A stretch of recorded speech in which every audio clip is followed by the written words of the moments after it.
vlog.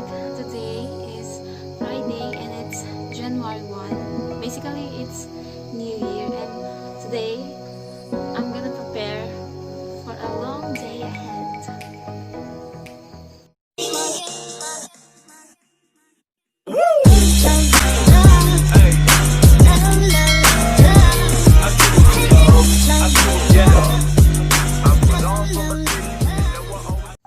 Before anything else, I always plan what to do for the day. I use a daily planner to increase my productivity. But then on my budget plan, I noticed that I was running out of savings. Well, it was probably because I spent a lot during the holiday. So what happened during the holiday? Well, let me bring you up to speed. I'm very proud to say that I completed the 9-dawn mass. Though it's traditional for my family yearly. It is the Misa de Gallo as what they call it. Then it's Christmas, the most wonderful season of the year. I celebrated it with my family, friends, and loved ones. Then we had a family reunion where we exchanged presents, we danced, we sang together, and then we played games. Unfortunately, we lost a loved one. I spent most of my holiday with my friends, bonding with my cousins, and studying for the upcoming finals, of course. Before the year ends, we went on an outing to unwind, but of course, still following the protocols regarding the pandemic. Then we welcomed the new year with a band, hoping that this will be a great year for all of us.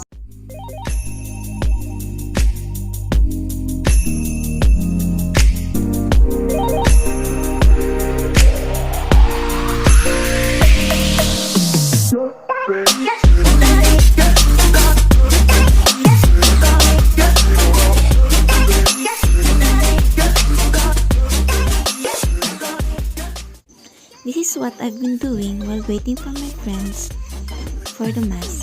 Scrolling through the FB until I saw something. It is about the stocks. Then I become interested with this matter.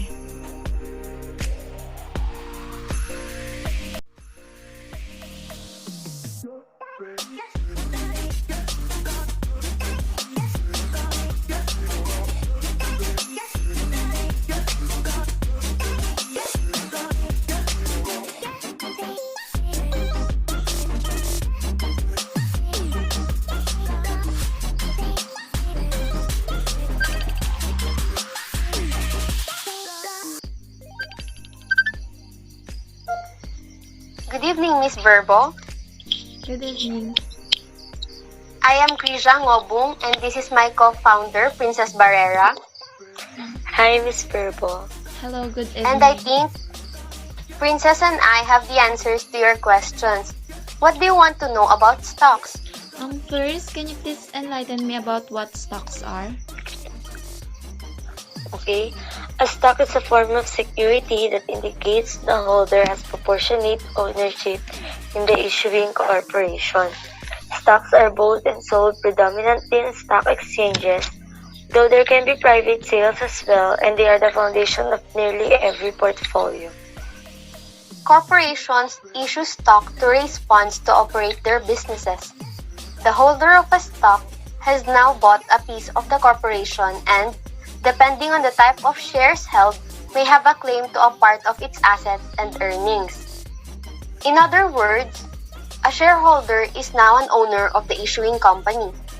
Ownership is determined by the number of shares a person owns relative to the number of outstanding shares. Oh, cool.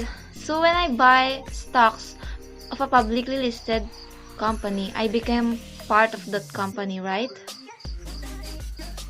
That's right, but first, you need to know that there are two main types of stocks, common stock and preferred stock.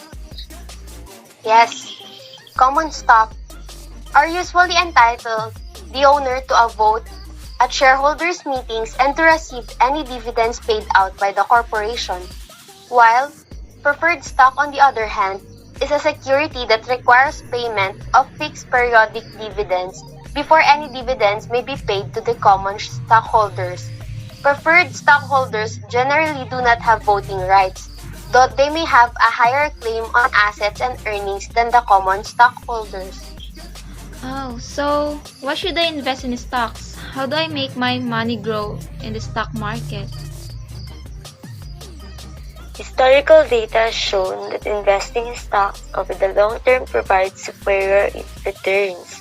Stocks offer potentially higher yields compared with fixed income instruments such as time deposits, government securities, and bonds. There are three rationales for stock investing. First, ownership in a company. Second, liquidity of funds. Third, and to make money. When an individual invests in the stock market, he automatically becomes a stockholder of a particular listed company. As a stockholder, he is entitled to the following benefits. First, voting rights. Second, dividend to be declared by the corporation. And third, a share of the remaining assets of the company if it is to be liquidated. A stock market investor has easier access to funds compared with banks, which require high minimum conditions for deposits and credits.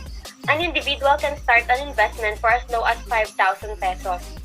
He can cash in or out his funds during trading hours through his broker.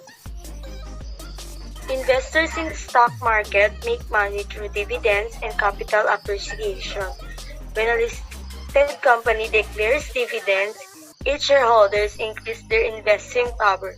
An investor who buys into the company at a low market price and sells it at a higher price will gain capital appreciation. Oh, wait. What about shares? What are those? A single share of stock represents fractional ownership of the corporation in proportion to the total number of shares.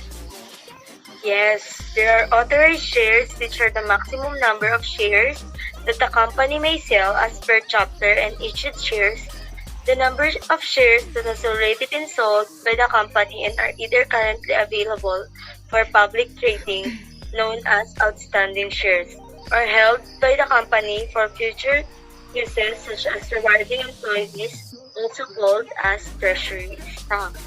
Oh, this is so exciting, but can you please help me with some of the common terminologies regarding the stock? I can't understand some of it whenever I encounter one.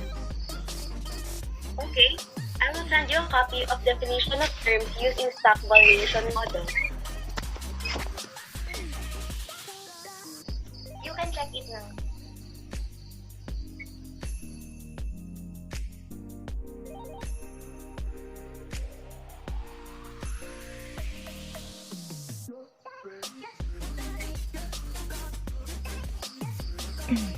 Oh, so this is what it means.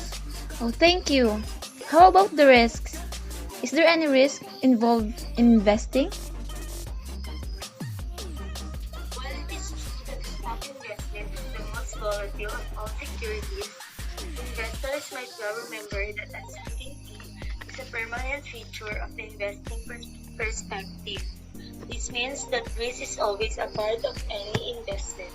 A better attitude would be to limit and manage your risk. A maximum level of gain or loss should be set, and calculated decisions should be made when this level is reached. Stock prices change every day as a result of market forces. By this, we mean that share prices change because of supply and demand. If more people want to buy a stock, which is the demand, then sell it, the supply, then the price moves up. Conversely, if more people wanted to sell a stock than buy it, there would be greater supply than demand, and the price would fall. So, how do I start investing in stocks? How much of my savings can be invested in stocks? Like an ordinary savings account, an investor has to open an account and present valid identification with a broker before he can actively trade stocks on the exchange. An investor would need at least the minimum amount of investment to open a trading account, which is 5,000 pesos only. Getting started in the stock market is a simple process. First, choose your stockbroker or trading participant. Second, open a trading account with your stockbroker of choice. Next, place your buy or sell order either online or through a phone call to your stockbroker. And lastly, Monitor and keep track of your investments. Oh, I think I can do that. Thanks to your help. But how do I choose a stockbroker? There are over 100 licensed stockbrokers accredited by the PSE. Your choice of stockbroker should depend on the type of service you will require and who will best suit your needs. The types of stockbrokers can be classified into A. Traditional, which is those who assign a licensed salesman that take orders through written instructions or phone calls. Or B. Online, those whose main interface with the customer is via the internet. That's good to know. I can still transact even though we're miles apart. Yes, that's right. Oh, I think I already acquired enough knowledge to help me with my decision making regarding stocks. Thanks for your help, Princess and Krizzia. We're happy to help. If you have any more questions, you can send your queries in our private group chat.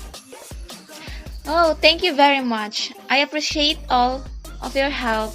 I'll go now and browse the net for trusted stockbrokers. Good night and thank you. Again, thank you.